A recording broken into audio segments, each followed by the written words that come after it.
की है। जब जीद पे आती है ना, ये हठ नामक चीज बहुत बुरी होती है।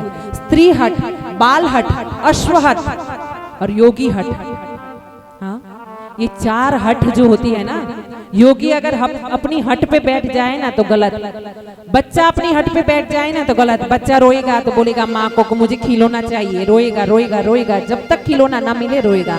जब खिलौना उसे दे दो तो फिर खेलेगा, खेलने से मन भर जाएगा ना तो खिलौना तोड़ देगा और फिर रोना शुरू करेगा। क्या, क्यों? बोलेगा अब ये खिलौना जोड़ दो।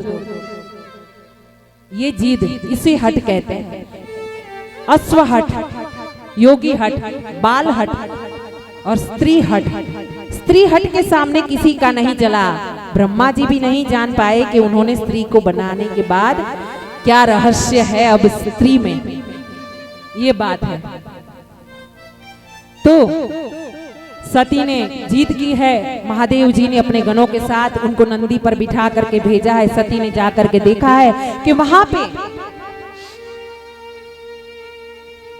सब देवों की हाजिरी है, सब देवों का यज्ञ में पूजन का भाग रखा गया है, स्थापन किया गया है, लेकिन महादेव जी का भाग नहीं रखा गया है। सती ने अपने पिता से पूछा है, पिता ने मुंह घुमा दिया है। माँ ने कहा बेटा तू आ तो गई, लेकिन सती समझ गई है कि माँ क्या बताना चाहती है। तो उन्होंने अपने पिताजी से सवाल किया है, आपने सबका यज्ञ में भाग रखा, सबका पूजन का व्यवस्था किया, स्थान बनाया, महादेव जी का क्यों नहीं रखा? देवों के देव महादेव है। उसके पिता ने, दक्ष राजा ने दुर्बुद्धि होकर, अभिमान में चूर होकर सती का अपमान किया है। सती ने सोचा कि जहां हमारे पति का मान नहीं, वो जगह पे हम भी क्यों रुके। और इससे पहले सती ने वन में राम जी का भी परीक्षा की थी, राम जी की, यही राम जी है कि जिनका ध्यान शिव जी जो हमारे पति देव कर रहे हैं। और राम जी ने सीता जी का रूप धारण करने पर माँ सती को बोला था, माँ हमारे पिताजी कहाँ हैं? राम जी ने कहा था।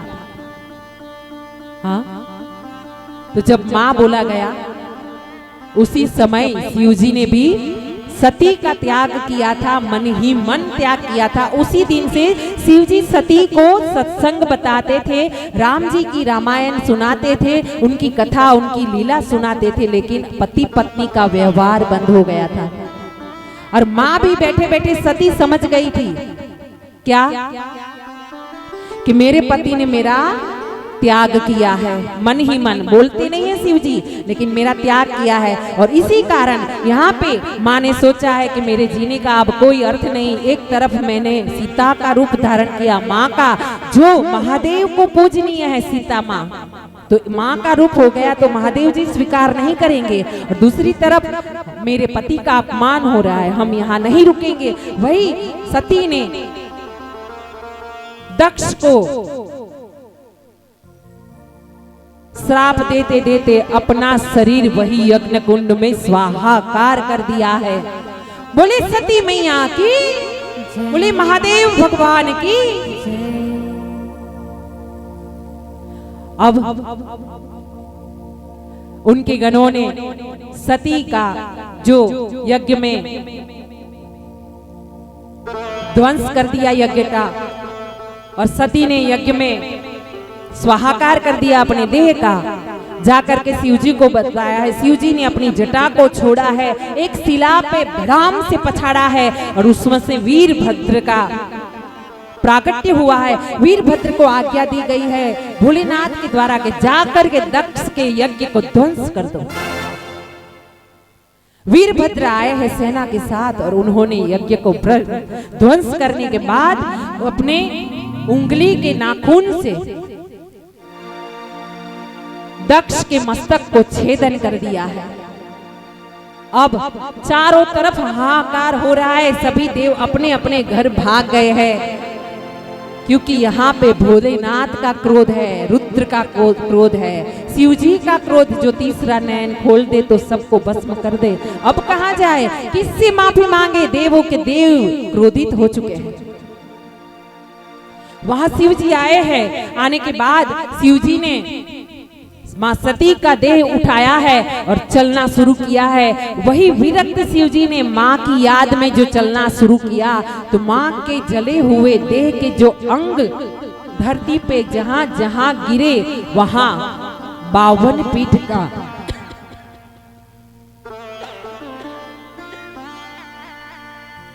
शक्तिपीठ का स्थापन हुआ है।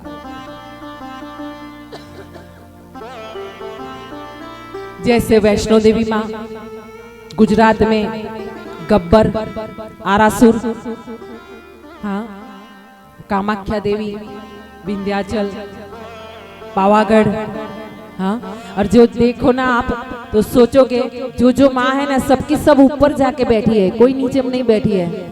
सर्वेश्वर धाम आना हो तो 5 सीढ़ी चढ़ जाओ, सर्वेश्वर धाम में मंदिर में दर्शन कर लो भगवान के। लेकिन जितनी जितनी माँ है ना शक्तियाँ, सबकी सब ऊपर जाके बैठी है। चामुंडा देखो ऊपर, वैष्णो रानी ऊपर, अंबाजी ऊपर।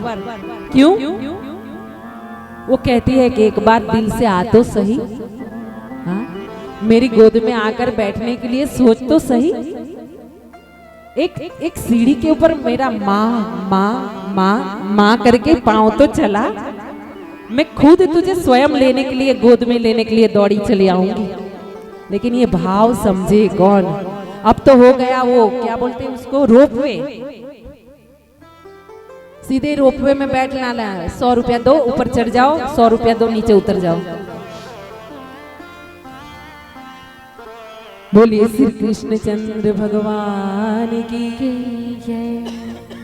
अपने अपने माता पिता की जय। अब देवों ने स्तुति की है शिव जी की, और फिर सती ने कहते हैं अंते मति सो गति।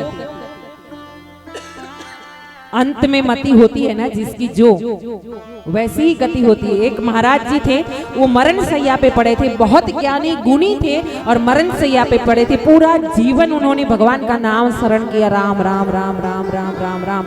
उस समय उनके शिष्य घेरे हुए थे मरण सैया पे और सोच रहे थे कि महाराज जी की जो प्राण है निकल क्यों नहीं रहे, निकल क्यों नहीं रहे। लेकिन महाराज जी के प्राण दिन दिन दिन दिन जा रहा था, 5 दिन 7 दिन हो गए, लेकिन प्राण निकल दे को छोड़ नहीं रहे थे। अपने ऐसा होता है, अपने कोई स्वजन हो तो अपने क्या सोचते हैं, हम 11 करेंगे, 11 करेंगे, उनका देह छूट जाए, उनके प्राण छूट जाए, आराम से आसानी से निकल जाए, है ना। हम लोग ऐसे सोचते हैं अपने स्वजन के लिए। क्यों? संसार में सबसे ज्यादा तकलीफ होती है देह जब प्राण छोड़ता है तब। तो वो महाराज जी जब प्राण नहीं निकल रहे थे, उसी समय वहां पे उनको लेटाया गया था गाय के गोबर के ऊपर, और राह देख रहे थे उनके शिष्य की कब प्राण छूटे, कब प्राण छूटे। तब एकदम से उनकी मुंडी ऐसे हुई बाईं ओर, महाराज जी की मुंडी बाईं ओर हुई। बाईं ओर हुई तो दूर देखे कि एक बेर का पेड़ लगा हुआ है, दूर एक बेर का पेड़ लगा हुआ है, उस पे लाल लाल रंग के बेर बने हैं, पक्के पक्के खट्टे मीठे बेर। अंतमति सौगति, सुनिएगा, एक क्षण के लिए अपना जीवन का दौर छोड़ दिए, पतंग कट गई, और पतंग कटती है ना तो कहाँ पे गिरेगी वो पता नहीं। फिर तो महाराज जी ने वो बेर के पेड़ को देखा, बेर के पेड़ पे ध्यान गया तो वहां बेर लटक रहा था, उस पे ध्यान गया, बेर लटक रहा था तो उसमें बेर पक्का था लाल कलर का, उसका स्वाद याद आया। उनको मन हुआ मरते मरते के बेर खा लेता। सोचिए, साधु, हाँ, जिसको स्वाद की ना पड़ी है वो साधु, जिसको स्वाद की पड़ी हो, आज ये मिठाई खाओ, आज ये करूं, वो भोग लूं, ये करूं, तब साधु ना है, वो साधु नहीं। हाँ, संसार में रहने वाले भी साधु होते हैं बहुत लोग, लेकिन संसार त्यागने में भी गलती हो जाती है लोगों से साधु बनने के बाद भी, है ना। तो वो साधु महाराज की नजर वहां पड़ी और इधर उनका प्राण निकल गया देह से। चिड़िया उड़ गई, उड़ते उड़ते जाकर बेर में बैठ गई, और बेर में जाने के बाद उन्होंने बेर को आरोगना शुरू कर दिया। अब यहाँ पे उनकी आंखें खुली है, देखिएगा, बहुत ऐसे विधान है कि जिससे पता चलता है कि मरने वाला इंसान अब की बार ये देह को छोड़ के दूसरी कौन सी योनि में जन्म लिया है। हाँ, हमारे यहाँ विधान होते हैं कि कोई कोई छलनी से आटा ऐसा करके रखते हैं, उसमें पैर पड़ते हैं तो वो देखते हैं कि ये पैरों के हिसाब से चिड़िया बनी है कि गाय बनी है कि क्या है। सब शिष्यों ने देखा कि आंखें खुली है और उधर देख रहे हैं महाराज जी। मतलब जाने के बाद वो बेर पूरे पेड़ पे एक बेर लटका हुआ था, वो खोल करके देखे तो ओहो साधु महाराज, मुनि महाराज, गुरु महाराज इसमें कीड़ा बन के पड़े हैं यार, बेर खा रहे हैं, चाट चाट कर बेर खा रहे हैं कीड़ा बन के। यही अंतमति सोगति। इसीलिए पहले से ही राम राम भजिए कि अंत में हमें राम बोलना आ जाए, मरते समय राम निकल जाए, कृष्ण निकल जाए, हे गोविंद निकल जाए। बोलिए कृष्णचंद्र भगवान की जय। अब सती को मन था कि वो हिमालय की पुत्री बने, अंत में तो वो हिमालय की पुत्री बने हैं। और फिर पार्वती जी का जन्म हुआ है और पार्वती ने फिर तपस्या करके फिर अपने पति के रूप में भगवान को पाया है। उनकी माँ का नाम है मैना। मैं नहीं हूं, आत्मा है, ये शरीर है, ये मैं नहीं हूं। हाँ, तो यहाँ पे ध्रुव जी का आख्यान है। ध्रुव जी के बारे में बताया गया है कि उत्तानपाद मनु जी के पुत्र है। उनकी दो रानियां सुनीति और सुरुचि। सुरुचि यानी अपनी रुचि के हिसाब से, सुनीति यानी कि भगवान ग्रंथ और धर्म के हिसाब से चलने वाली। सुनीति के पुत्र ध्रुव जी है। एक दिन ध्रुव जी अपने पिता की गोद में बैठने गए, वहां से सुरुचि ने बोला कि अगर तुम्हें पिता की गोद में बैठना है तो मेरी कोख से जन्म लेना पड़ेगा, दूसरे जन्म में आना, तब तक जाओ। तो ऐसे कहते हैं कि लायक इंसान रहता है ना, उसको इशारा काफी है। हाँ? इशारा कर दो वो समझ जाएगा सब बात। ज्ञानी को इशारा ही काफी है, नहीं तो गधे को तो मारते रहो। रोज दिन एक ही जगह पे जाना हो फिर भी गधा डंडा खाता है ना। तो ध्रुव ने आकर के अपनी माँ को बात बताई है कि छोटी माँ ने हमें ये बात बताई कि आपको जन्म लेना पड़ेगा पिता की गोद में बैठने से पहले। तो बोले हमें कैसे प्राप्ति होगी। तो माँ कहा है ना, पहला शिक्षक माँ है। माँ से जैसा उत्तम गुरु कोई नहीं है, माँ से बड़ा भगवान कोई नहीं है। माँ सुनीति ने बताया है कि जाइए वन में जाकर के भगवान का ध्यान लीजिए। भगवान का ध्यान करने के लिए छोटे बच्चे को कौन भेजता है। ध्रुव जी जंगल में गए हैं, वहां नारद जी मिले हैं। नारद जी ने उन्हें तड़पाने की, वापिस भेजने की, बहलाने की कोशिश की है और बोले अरे छोटे बच्चे हो, जंगल में तो बहुत सारे प्राणी आते हैं, जंगली खा जाएंगे। हाँ, अपने कैसे बच्चे को डराते हैं, भूत आ जाएगा, बाबा आ जाएगा, बाबा पकड़ लेगा बच्चा तेरे को, बाथरूम में बंद कर दूंगी, है ना। ऐसे डराते हैं ना बच्चे को। वो नारद जी डराने शुरू किए ध्रुव जी को, लेकिन ध्रुव जी वो कैसे डरे। उन्होंने बोला आपको जो बोलना है बोलिए महाराज, हमको तो भगवान की प्राप्ति करनी है, हमने भगवान को देखा नहीं। नारद जी ने पूछा जानते हो भगवान क्या होते हैं। बोले नहीं जानते, लेकिन जाएंगे जरूर, तपस्या करेंगे, किसी भी हिसाब से उनको हमारे सामने हाजिर होना पड़ेगा। तब नारद जी समझ गए कि क्षत्रिय का बच्चा है, ऐसे नहीं मानेगा, जो जीत पे अड़ा है ना पूरी करके रहेगा। हाँ, लायक बनो।